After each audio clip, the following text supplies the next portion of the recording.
Ya, Assalamualaikum warahmatullahi wabarakatuh. Saya Nur Aini Dianoviati. Jadi, saya bersama Pak Indra ditugaskan atau diamanatkan untuk menyampaikan materi mengenai patologi medis untuk gangguan muskuloskeletal. Nah,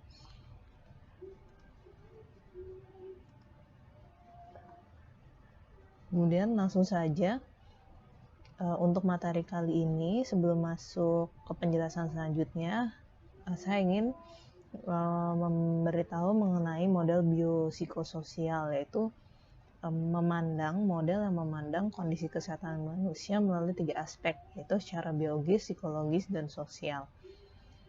Nah, jadi secara biologis, hal-hal yang berpengaruh misalnya kesehatan fisik, kemudian aspek genetik, kemudian dari sosial yang berpengaruh misalnya teman sebaya, kemudian lingkungan keluarga, sekolah, dan kemudian dari psikologis tentang kepercayaan diri. Jadi di sini ingin menjelaskan bahwa dari aspek biologis akan berpengaruh ke aspek sosial dan psikologis. Begitulah juga psikologis akan berpengaruh pada aspek biologis dan sosial, ya. Dan selanjutnya tadi kita sudah membicarakan tentang aspek biologis. Nah, patologi ini adalah mempelajari mengenai aspek biologis suatu jaringan. Jadi di dalam patologi ini kita akan mempelajari bagaimana perjalanan suatu penyakit, kemudian etologinya, patogenesis dan manifestasi klinis dari penyakit tersebut. Sehingga kita jadi mengetahui implikasinya untuk seorang fisioterapis itu seperti apa. Nah, kemudian yang akan dipelajari pada patologi muskuloskeletal ini untuk pertemuan kali ini adalah respon biologis jaringan terhadap cedera dan proses degeneratif dan efeknya terhadap muskuloskeletal, kemudian gangguan cedera jaringan lunak, tulang, dan sendi, kemudian gangguan muskuloskeletal sekunder, jadi akibat dari suatu infeksi, genetik, metabolik, dan imunologi.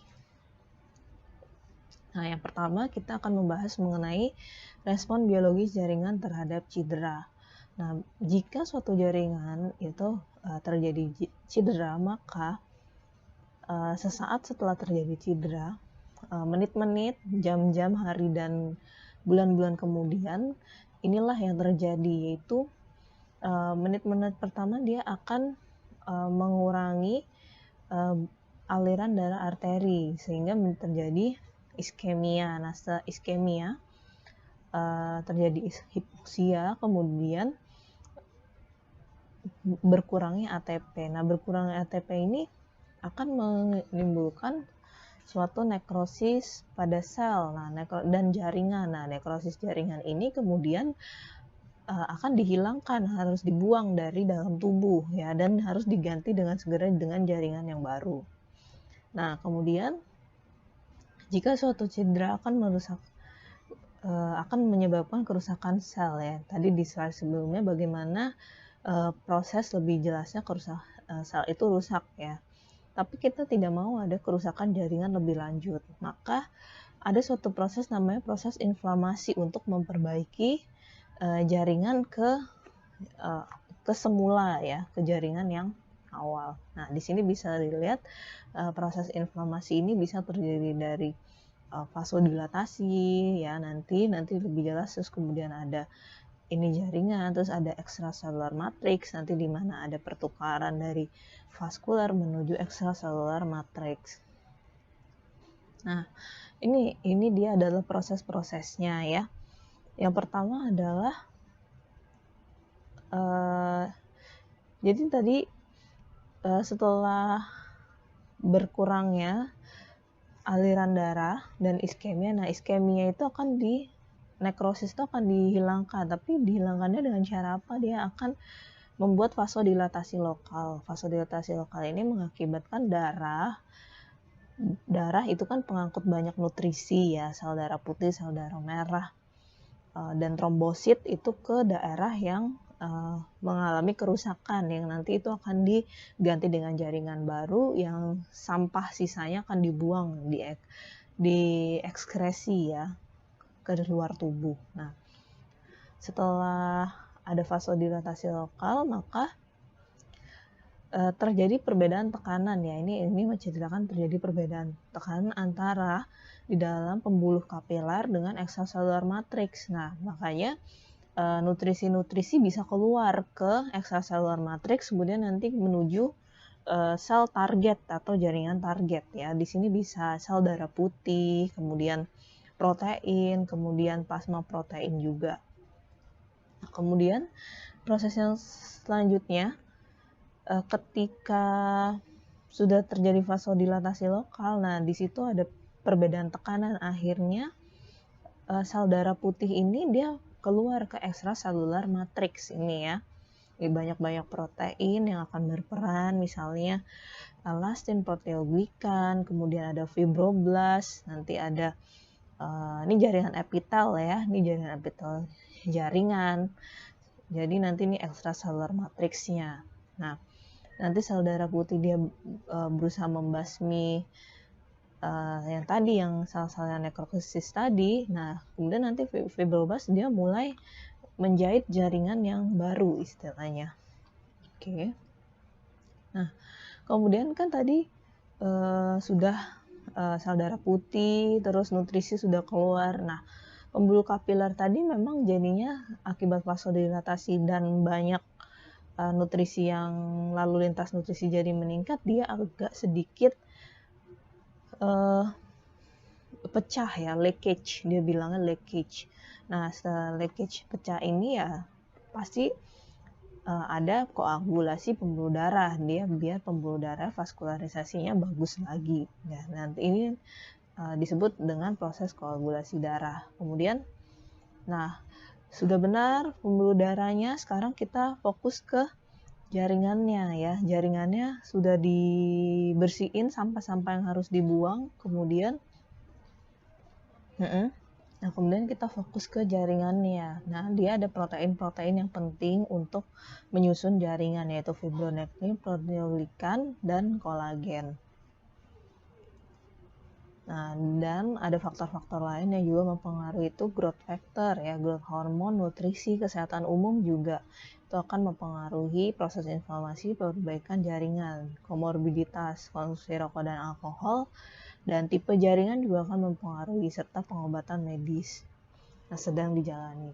Nah, respon inflamasi ini ada dua, yaitu ada akut dan kronis. Nah, kalau akut itu terjadi setelah cedera terjadi ya, atau nah dia panahnya kalau akut, setelah akut misalnya virus, bakteri, dia akan dihilangkan dari tubuh, kemudian dia akan sedikit nekrosis, kemudian menuju ke normal, struktur yang normal. Kemudian kalau akut inflamasi, kemudian akut inflamasinya ini tidak berulang gitu, cederanya berulang ya, dia jadinya akan berkembang menjadi inflamasi kronis ya.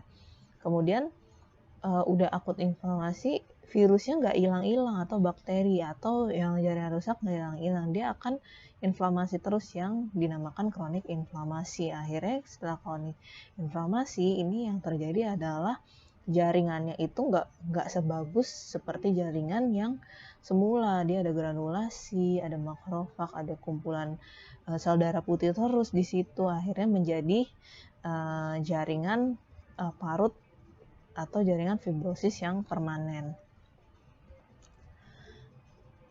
Oke, terus proses penyembuhan jaringan. Nah, misalnya ini proses penyembuhan jaringan pada kulit ya. Pertama dia ada hemostasis, yaitu pendarahan lokal yang tadi dimaksud ya. Setelah hemostasis dia ada inflamasi, kemudian ada proliferasi. Jadi proliferasi di mana sel-sel jaringan itu mulai membentuk jaringan yang baru. Kemudian ada remodeling dan maturasi ya. Jadi dia sudah membelah, remodeling itu dia akan berdiferensiasi, akan matang seperti jaringan yang semula. Nah, pada dasarnya proses ini akan terjadi pada semua jaringan ya. Kita lihat misalnya di tulang. Di tulang pun juga dia fasenya sama, hemostasis, inflamasi, kemudian Oke, kita lanjut pembahasan patologi medis mengenai penyembuhan jaringan. Sudah tahu bahwa prosesnya adalah hematoma, kemudian inflamasi, proliferasi, remodeling, dan regenerasi. Nah, ini juga sama halnya yang terjadi ketika terjadi patah tulang ya. Kemudian dia ada hematoma, kemudian dia ada inflamasi ya. Ada saat inflamasi itu ada granulosa tisu untuk di tulang. Kemudian nanti di masa proliferasi akhirnya dia akan terbentuk kalus. Nah, kemudian kalus-kalus ini dia akan matang menjadi tulang-tulang yang baru yang kuat. Nah, kemudian juga proses penyembuhan tendon dan ligamen. Di sini juga yang pertama adalah proliferasi ya, dia langsung proliferasi. Kemudian vaskularisasi beserta proliferasi oleh fibroblast. Kemudian dia pembentukan matriks, kemudian baru remodeling. Tapi sama ya, sebelum proliferasi pasti diawali dengan hemostasis dan inflamasi. Kemudian dia proliferasinya oleh tenoblast, yaitu prekursor dari tendon ya. Kemudian ini juga yang terjadi di tulang rawan sendi. Ketika cedera, dia akan berespon melakukan respon inflamasi ya. Kemudian cedera jaringan ini akhirnya diganti oleh jaringan parut fibrosa. Ya. Nah, kemudian ini untuk meniskus ya. Kita tahu meniskus ini sifatnya tuh avaskuler, tapi sebenarnya bukan avaskuler 100% ya. Jadi dia cuma 10% itu vaskuler. Kemudian jadi pemulihan dari si meniskus ini dibantu dari cairan-cairan sinovial yang ada di sekeliling meniskus itu ya. Dia agak beda dengan proses-proses pada jaringan yang lain ya. Itu kan tadi kita ingat kalau tipe jaringan itu mempengaruhi juga ya. Nah, kemudian ini membran sinovial. Kalau membran sinovial mengalami cedera, dia akan hematoma ya pertama. Kemudian dia menjadi hipertrofi.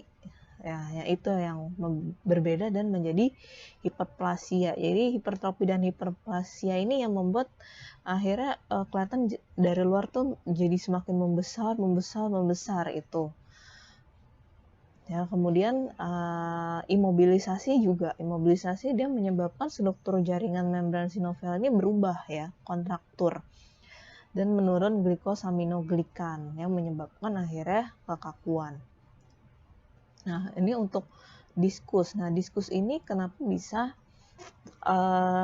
jadi herniasi? Karena dia kekurangan proteoglikan, akhirnya ikatan dengan airnya menurun. Jadi kalau menurun pengikatan dengan air, jadi untuk bertumpu atau menahan tumpuan di tulang belakang dia juga menurun. Nah, itu akhirnya kelamaan dia akan robek akhirnya karena kolagennya juga berkurang, airnya juga berkurang.